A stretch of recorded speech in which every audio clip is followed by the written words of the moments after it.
Madam, जो मुंबई में जो चौकी में जो अपने मुद्दे पे कुरान के मुद्दे पे जो बात करता था, एक महीने में कितने बात बंद हो गई है, कैसे बंद हुआ? अस्सलाम वालेकुम। मैं आपको पूरी जानकारी देना चाहूँगी कि मैं आपको पूरी जानकारी देना चाह रही हूँ कि दरअसल हुआ ये था कि नवंबर के मतलब कुछ महीने पहले जो है वो हमारे शहर में यानी मुमरा शहर में कुरान शरीफ जो है जला हुआ कुरान शरीफ जो है कचरे के ढेर में मिला, नाउज़ुबिल्लाह। तो इसके ऊपर जो है वो हमने FIR करवाई थी और 17 नवंबर को इसके ऊपर FIR हुई थी बस। लेकिन हम चाह रहे थे और हमने उस वक्त भी कहा था कि हम इसका जो है वो कंटिन्यू फॉलोअप लेंगे और किसी भी तरीके से ये एक मुसलमान की जो है वो सेंटीमेंट का, उसकी फीलिंग्स की बात है जो हर्ट हुई थी।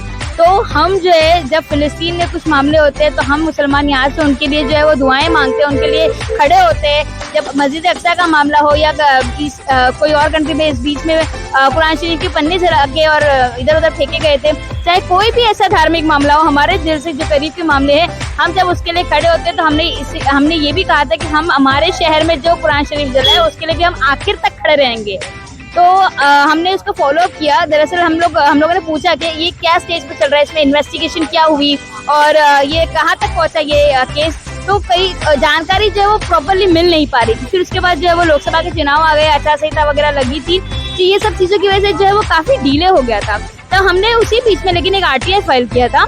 उस RTI में हमने ये मांगा था कि ये जो 17 नवंबर 2023 को कुरान शरीफ के ये मामले के ऊपर जो FIR हुई है, इसके ऊपर क्या स्टेटस चल रहा है, इसमें आपने क्या इन्वेस्टिगेशन किया, कौन से आरोपी को पकड़ा गया या इसके ऊपर क्या आपने फाइल किया। तो इन्होंने फिर बाद में हमको जो है RTI का रिप्लाई दिया कि भाई हमने जो है इसके अंदर इन्होंने सबसे पहली बात जो चौंकाने वाली है और जो हम लोगों को जो है वो ठीक नहीं लगी वो ये है कि उन्होंने डेढ़ महीने के अंदर, 1.5 से 2 महीने के अंदर जो है अपराधी इसके ऊपर नहीं मिला। ऐसे कैसे नहीं मिला?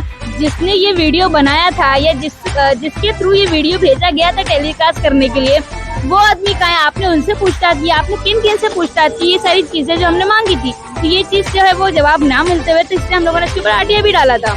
तो अब ये बात रही कि केस क्लोज कैसे हुआ। तो क्या वो इंसान जिसके ऊपर FIR हुई, क्या वो इंसान इतना ज्यादा मतलब इन्फ्लुएंशियल था या उसका इतना वो कैपेबल था कि भाई उसका ऐसा दबाव था कि भाई FIR क्लोज हो गई? क्या वो इतना ज्यादा कोई प्रभावित इंसान या कोई इन्फ्लुएंशियल इंसान था? तो ये बातें जो है वो सामने आई। तो कहीं ना कहीं ऐसा महसूस हुआ कि कोई ऊपर से दबाव था, शायद कोई पॉलिटिकल प्रेशर था और बहुत सी चीजें थी।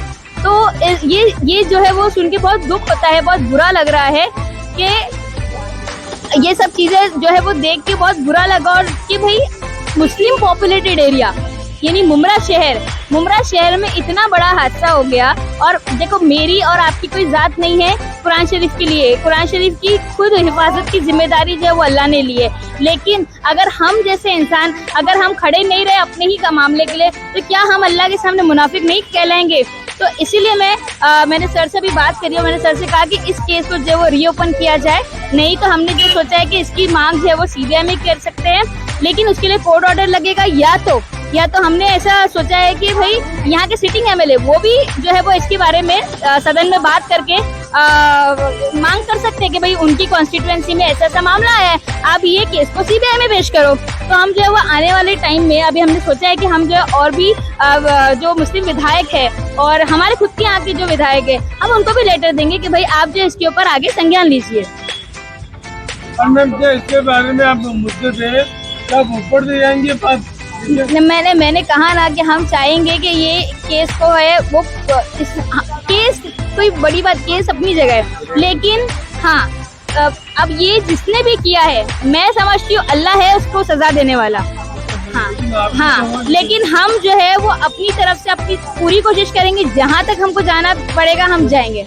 दूसरे लोग से स्टार्ट कर देंगे क्योंकि अभी कैसे है ना, मैं इतनी सारी चीजें हुई और ये मुमरा एक ऐसा शहर है जहाँ पर जो है मुस्लिम लोग ज्यादा रहते हैं और मैंने देखा है यहाँ पर मुसलमानों के साथ जो है वो काफी तरीके से नाइंसाफी हुई है। चाहे हमारे यहाँ पर एक कब्रिस्तान का मामला हो, एक नहीं दूसरी बार एक जगह जो है वो ऐसा कब्रिस्तान मिला है कि ऐसा है जगह पर कितने सालों से वो जगह अब तक रुकी पड़ी हुई है और एक जगह ऐसी है, मतलब ऐसे कई ऐसी चीजें जो मुसलमानों के साथ नहीं। तो मुझे कभी कभी फील होता है कि भाई लेकिन इस बार मुझे बहुत ज्यादा सीरियसली मैं अंदर से मतलब मैं फील कर पा रही हूँ इस चीज को कि आज इस मुस्लिम पॉपुलेटेड शहर में एक मुस्लिम विधायक का या मुस्लिम नुमाइंदा होना बहुत ज्यादा जरूरी था।